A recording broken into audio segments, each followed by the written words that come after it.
My name is Zoe Jet Blackley, and today we're going to be discussing how to simplify your fat loss journey and transition out of dieting to successfully keep your results and go into a bit more of a recomposition phase and what recomposition is. Now, before we get started, I'd just like to highlight if you are currently suffering from any disordered eating behaviors, any disordered eating patterns, or eating disorders themselves, then to reach out to the appropriate allied health professional in terms of a psychologist, a therapist, one that specializes ideally with disordered eating behaviors before I'm embarking on any sort of dieting journey. Now, having said that, for those who are still watching, let's get down to business. So, first things first, who am I? Basically, my name's Zoe Lee, like I said, and I'm a certified strength coach and nutritionist. I have a passion for educating women on how to maximize their health and get great results from their training and nutrition.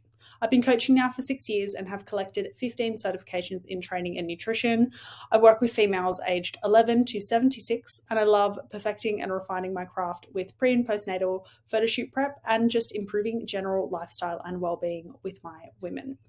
Now, what is dieting? So, dieting basically refers to a period of time where you choose to eat fewer calories than you consume. Dieting is typically chosen with the goal of fat loss in mind. Okay, now it's really important to know that with dieting, you're putting your body into a particular state of lack. And what I mean by that is you're basically not giving your body enough to function, so it has to pull from its own stores. So it's really important to, just know and be aware that typically what will happen after a few weeks of dieting or even just a few days, that there's behaviors of sort of feeling a bit more hungry, maybe feeling a bit more irritable, and feeling fatigued. This is your body's way of saying, we need to eat these calories back. We're at a loss, and if you don't eat these calories back, we're going to use what we've got available inside the body and use that as energy instead.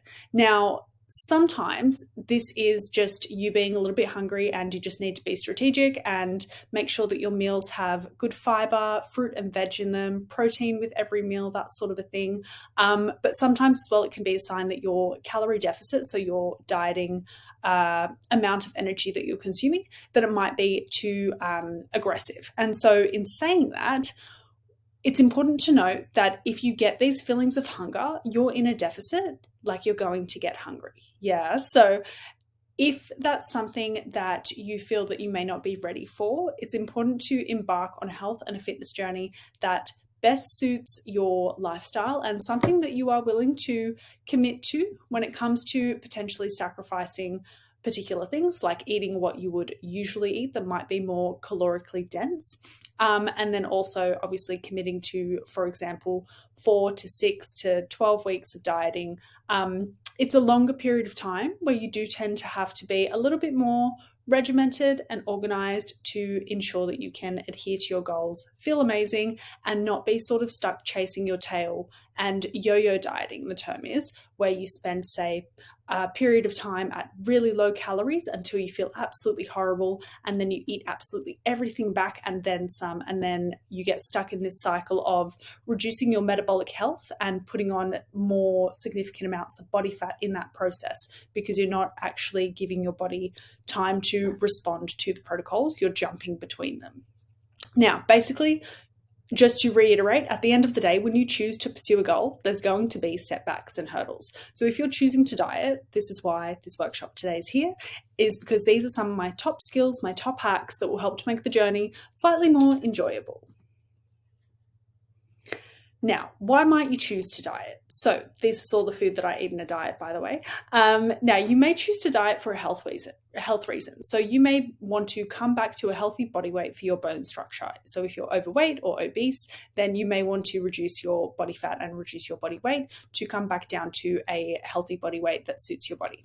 Yeah, just said body a lot of times. You may also choose to diet for an aesthetic reason, which this can be a big majority of us, where we want to see our muscles popping out when we're in a bikini. We want to feel firm. We want to be firm, or fit into a size 6, a size 8, XYZ.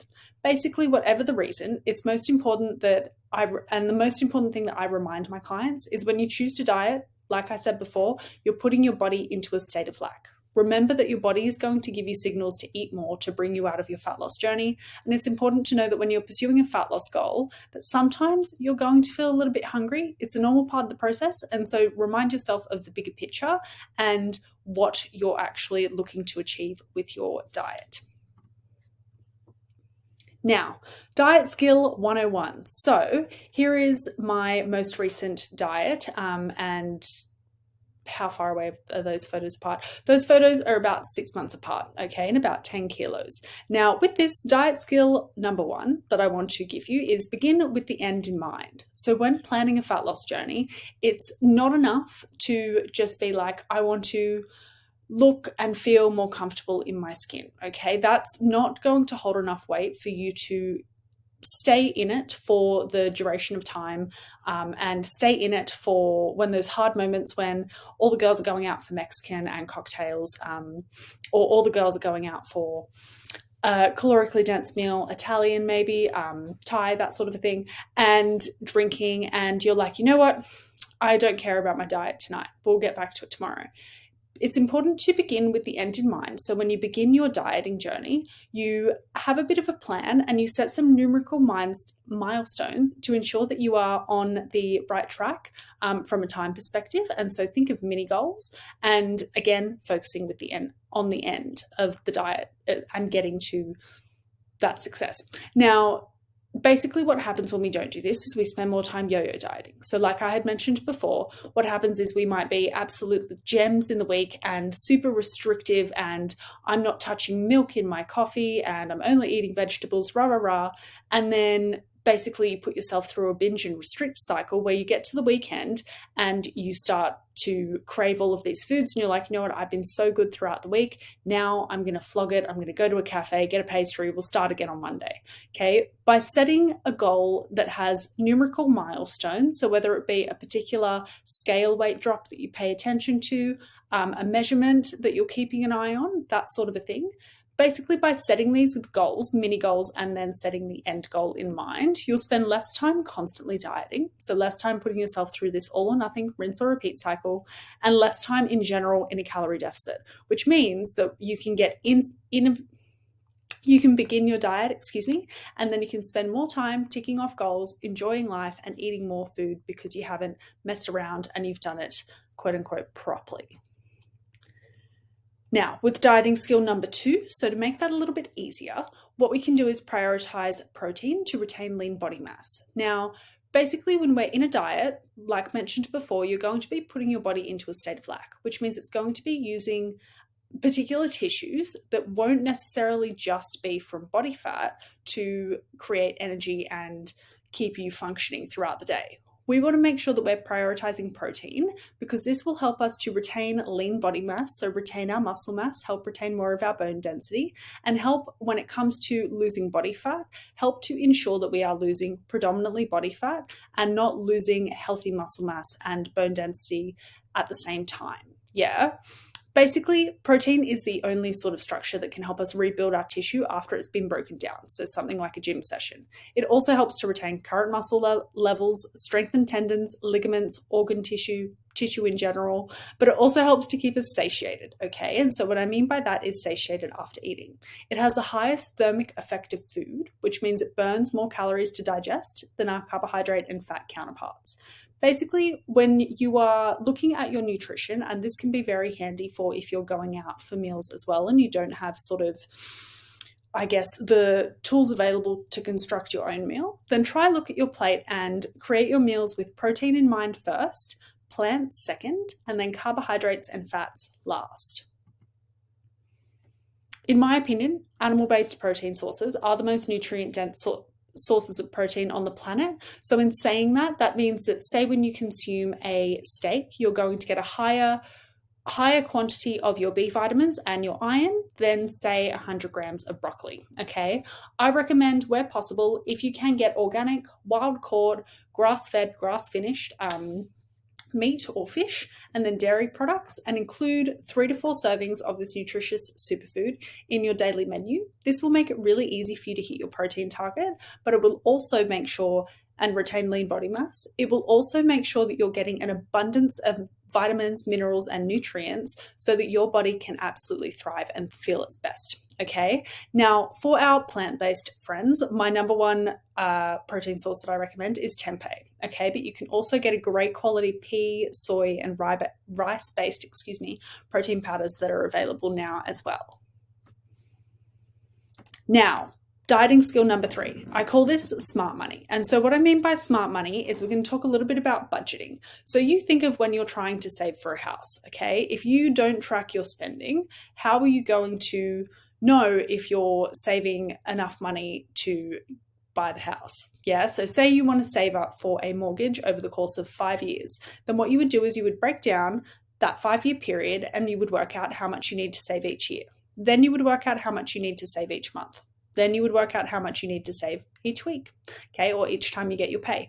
And so essentially when it comes to having a goal where we are beginning with the end in mind, so we are paying attention to the fact that we may only want to diet for example, 8 weeks, 12 weeks, that means that by the end of that 12 weeks, we're going to want to have achieved our particular milestone, our big milestone, but then also ticked off those mini goals along the way. So we tick off these mini goals using something called calorie budgeting, which means that throughout the week, you don't have to sacrifice a night out where you might go out for dinner and you might be a little bit more relaxed with what you eat if you budget appropriately in the week. So an example of that would be if your calorie deficit is 1,800 calories, okay? So 1,800 calories a day, and that will, if you adhere to that over the course of a week, then you will lose 0.5 kilogram of fat mass in that week, hypothetically. Now, say you've got an event on the weekend. Then what you can do is Monday through to Friday, if you ate 200 calories less, so you ate 1,600 calories for Monday, Tuesday, Wednesday, Thursday, Friday, then all of a sudden you would have saved up a little bit of a budget for you to then utilize that budget on that Saturday night where you may have gone out, okay? This makes it really easy for you to, as you can see here, you now would get to eat instead of 2,800 calories, you would get to, 1,800 calories, you would now get to have 2,800 calories, which is a huge difference, okay? By doing this, this means that you don't have to just stay at home and eat lettuce every day and cry. Instead, what you can do is be strategic throughout the week and, like finances, save up on particular days so that then on the weekend you can utilize that one day to still have a bit more of a relaxed meal and not have it undo your progress. Yeah. Whereas what would happen if 1,800 was your hypothetical deficit and you were eating 1,800 through the week and then you ate in excess of, say, 1,000 calories, which is what we have banked up here by having 1,600 instead, then you would have pulled yourself slightly out of your calorie deficit for the week and either lost less body fat during that week or maintained your body fat for that week. Yeah, depending on how far in excess you consumed calories on this particular day. So by budgeting, this makes it really handy for you to sort of have your cake and eat it too. You do still need to be mindful, but this is a very useful tool that I love to get my clients to use. Now, with that, there is another option. So if you're someone who you're not too fussed in terms of going out and having those additional calories to go out with, you can utilize them to have stronger training sessions and to get more, because you get more out of each session, because you can push just a little bit harder, you have a little bit more energy. That therefore means that you have the potential to build more muscle in those particular areas a bit faster.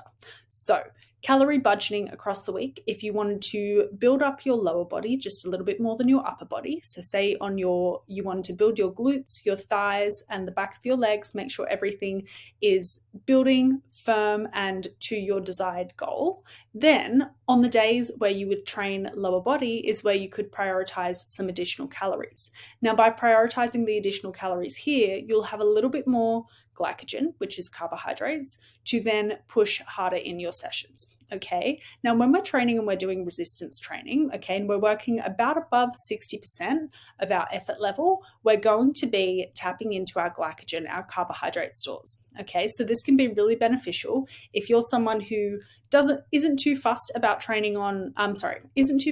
eating particular meals out on the weekend and you're like, I just want to train hard, I haven't got much on at the moment, then this is where you might want to utilize higher calorie days and lower calorie days at the end of the week. So you can see here with our hypothetical goal, if you had, so this brings your weekly calorie average to about 1400.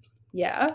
As you can see here, I've got 3 days here and 2 days here where these are my lower calorie days. And this is at 1300.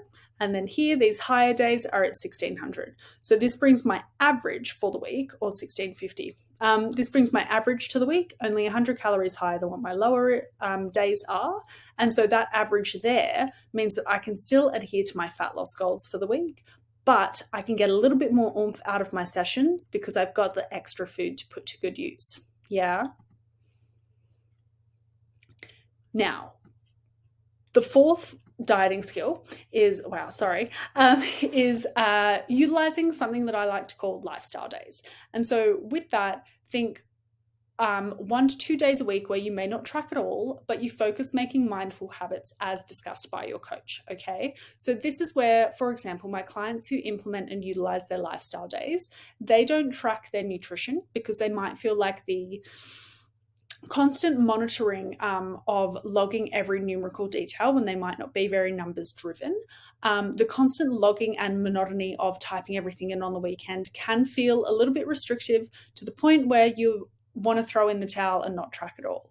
Instead of doing that, planning to not track, but then having a bit of a plan for that day means you can utilize this day to take a break from the phone, put it away, eat nourishing foods, stay in tune with your intuition and your hunger cues and your hormonal cues, and then make sure that you are getting still great food throughout the day, not going sort of overboard just because it's a day where it's not being logged and your coach isn't going to see it, but just taking a break to be mindful and get in tune with your body. So I like to use these with clients and I like to use these myself, where once you track your nutrition enough, you get a pretty good idea about what is a lean protein, which is a protein that's lower in calories and may not have as much may not have as much fat attached to it, or what is a fatty protein, so something like our salmon or our fatty steaks, that sort of a thing, lamb, where it's a higher calorie protein, so we may not have as much calories to play with being in a fat loss phase, a diet. And so with that, you can use your lifestyle day to pick, in the morning, I'm going to have egg whites and some toast. And then in the middle of the day, I'm going to have chicken breast and 200 grams of carbs. So I'm going to choose 200 grams of rice or 200 grams of potato, that sort of a thing. So you still follow a little bit of a system in terms of healthy, mindful eating habits, but you don't log any of it in anywhere, okay? I like to think of this as if you potentially eat slightly over on this day, so it's slightly higher, and you lose, instead of that, 0.5 kilo. So instead of that, say 500 grams of fat mass per week, 1 week you lose 400, the next week you lose 300, the following week after that you lose 600, okay? I like to think of this as the tortoise and the hare mentality. Although the hare is balls to wall approach and they are sort of, all or nothing. I'm tracking everything to a T. I'm eating everything to a T. I'm not going out. Rah, rah, rah.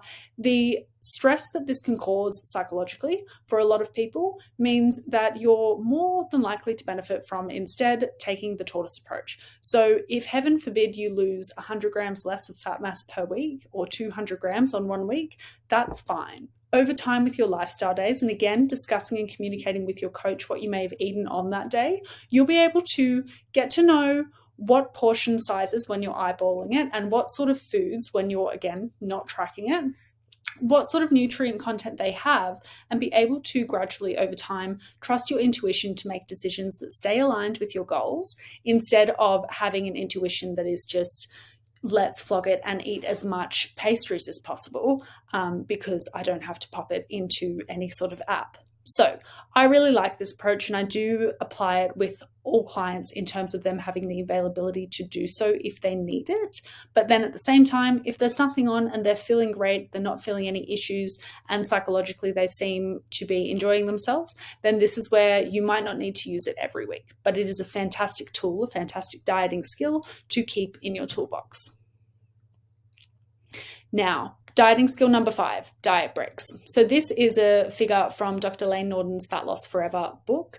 And so with that, basically a refeed or a lifestyle day or your higher calorie days, they all are much shorter. So they tend to be between sort of maybe 1 to 3 days in most cases throughout the week, whereas a diet break is between 7 to 28 days. Yeah. Now, with your diet breaks, they can help to recalibrate and reset for a stronger and successful fat loss phase ahead, which is greater for bigger goals and also refining adherence. So I find for people who may have been dieting for 3 weeks, 6 weeks, and 8 weeks, it starts to get to a point where, again, it gets a little bit monotonous, it feels a little bit restrictive, and you start to psychologically not commit as much to your processes.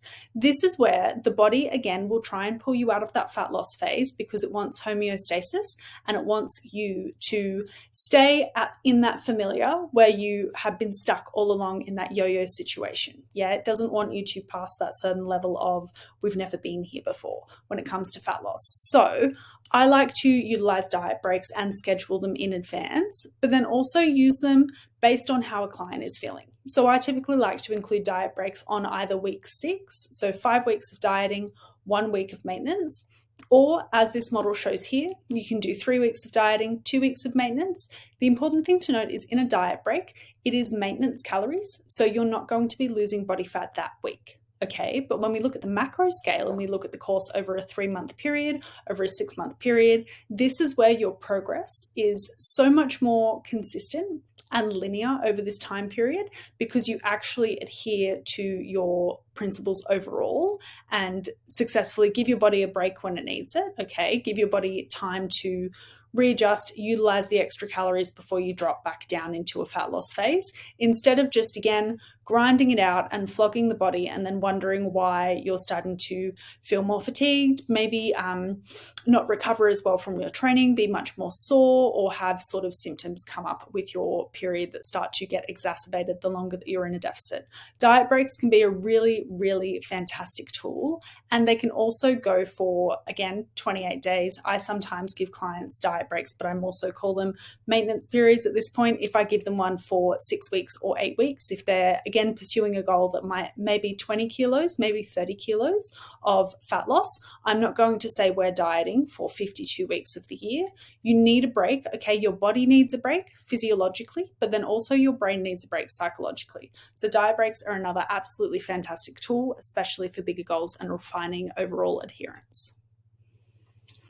Now, so they're my little diet skills, and now I want to talk a little bit about recomposition. So with recomposition, you've hit your fat loss goal, so you've achieved your 20 kilos, your 30 kilos, now what? So body recomposition, or recomp, is basically to adhere to your new maintenance nutrition, train smart and train hard, so that you can simultaneously build muscle and minimize fat regain post-calorie deficit, or potentially continue to reduce body fat as you transition out of your deficit.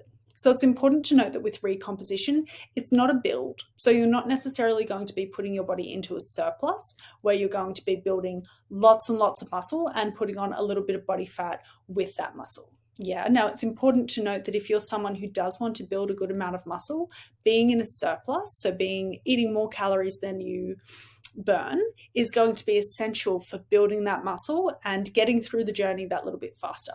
However, with recomposition, it can be really nice metabolically to give your body its maintenance fuel. And then as your body weight stabilizes at a particular calorie number, you get to increase those calories. Okay. And then again, wait for your body to stabilize at that number and increase again.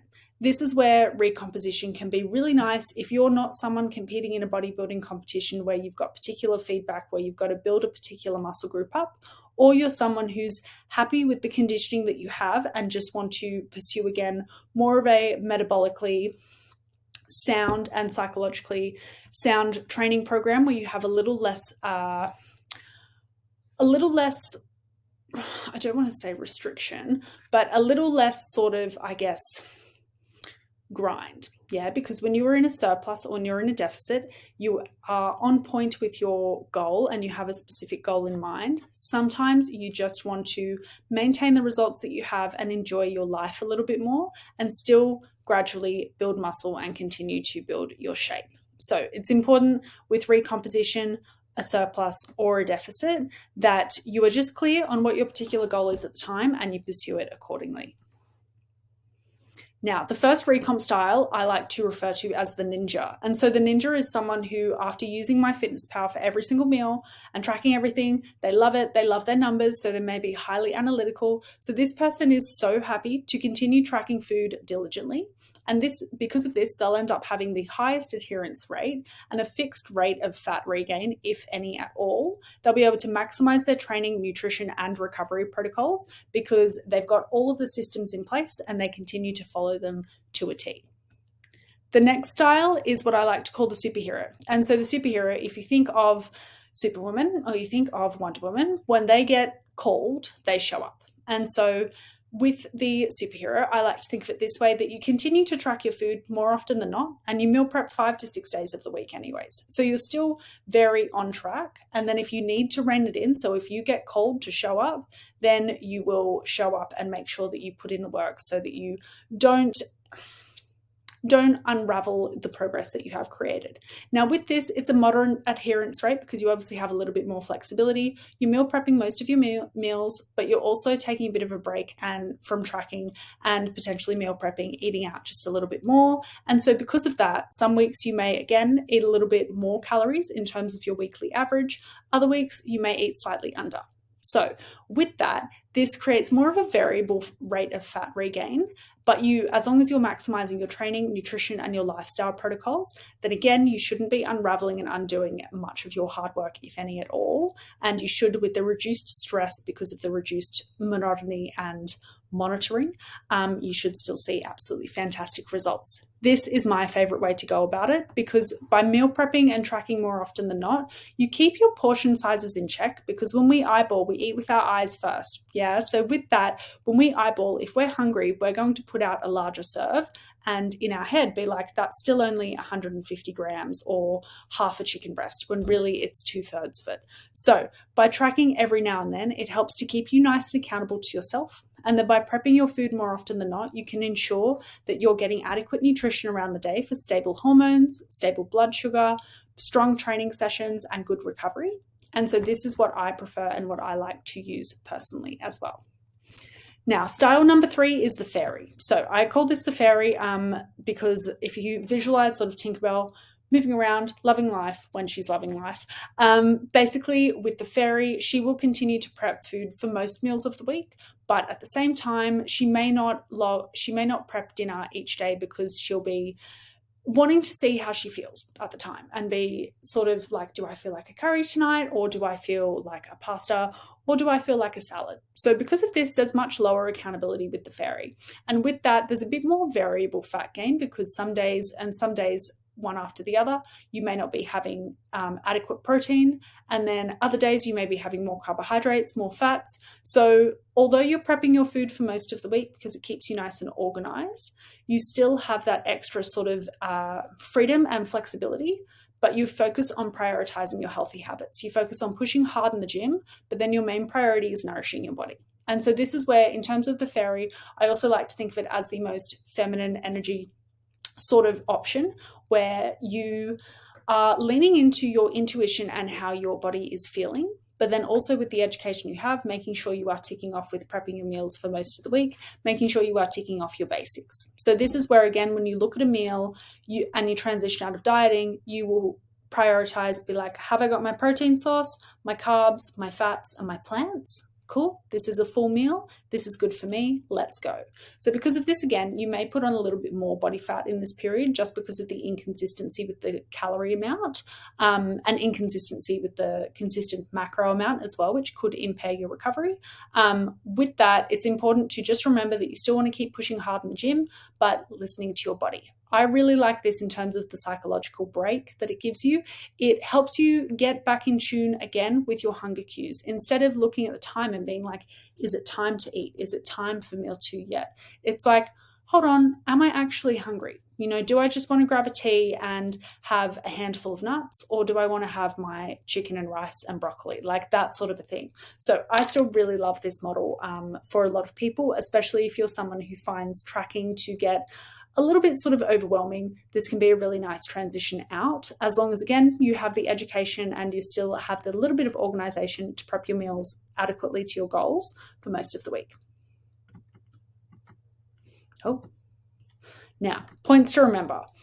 So basically, what creates your results, okay, is consistency. So with that, if you have a rogue day once every 3 weeks where you're within 1,000 calories of your macros, you're going to be okay. And so with that, that's, again, if you have a day where you go out and then at breakfast you have a pastry, and then at lunch you get a burger, and then at dinner you get a curry. And so you've had all 3 meals out. It's very unlike you, but it just happened, and it happens very infrequently. So again, once every 3 weeks, okay, it's really not going to make too much of a lick of difference to your progress. If you're having more frequent rogue days, so I like to say more than once every 3 weeks, then that's a very strong sign that you are in a bit of an all or nothing mindset or a binge and restrict approach. So this means that throughout the week, you're not allowing for enough organization and flexibility to account for what you keep binging on and working into your routine. So what I mean by that is that if you're finding yourself having lots of days throughout the course of a 3-week period where you're like, you know what, I can't be bothered tracking, so I'm not going to do it, and I feel like cake for breakfast and, again, random stuff for lunch, lollies for dinner, that sort of a thing, that's a sign that you are either not adequately fueling yourself over the course of the day and over the course of the week, making sure you're having, again, enough protein, fiber from your fruits and veggies, and carbohydrates and fats for stable blood sugar and hormones.